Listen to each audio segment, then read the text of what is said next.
Ассалаумағалейкум қазақтар, үшінші бөлім. Қазір қазақ әскерінде кеңес әскерімен салыстырғанда тәртіп оңға, 100-ге есе көп.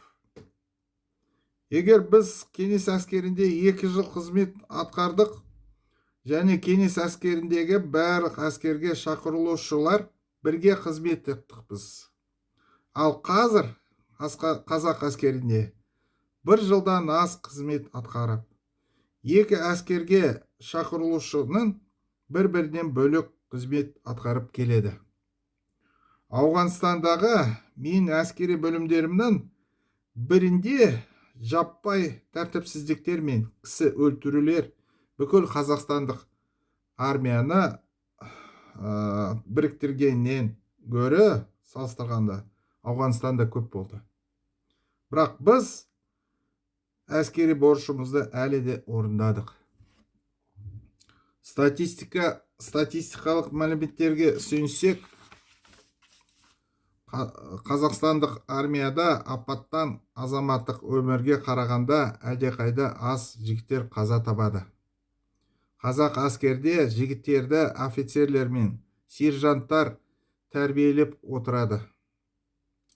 Ал азаматтық өмірде жігіттерден кейін ешкім көрінбейді. Азаматтық өмірде көптеген жас жігіттер көлік апатынан, ұрыстар мен апаттардан қаза табады. Әскери полицияның, әскери прокуратурасы әскердегі қазіретпен айналыссын. Бақыты мен еркін блогер сыртқа шығарудың қажеті жоқ менің ойымша. Бірақ бұл сөз бостандығына зиян келтірмеу тиіс. Қазір көптеген жастар өздерінің денсаулығы нашар екені туралы ойдан шығарылған медициналық анықтамалар сатып алуда. Мұндай адамдар ұсталып, азаматтығынан айырылуы керек. Ал оларға осы медициналық анықтамаларды беретіндер сатты, қатаң жазаға тартылуы тиіс. Олар мен рәсімде тұруды тоқтату керек. Ғасырлар бойы елдер 2 санатқа бөлінді. Кейбір елдер шет аумақта соғысса, ал басқа елдер өз аумағында соғысқан. Қазақтар өте жауынгерлік халық, батырлық халық. Басқа елдерге соғысы үшін біздің жігіттерді жіберу керек.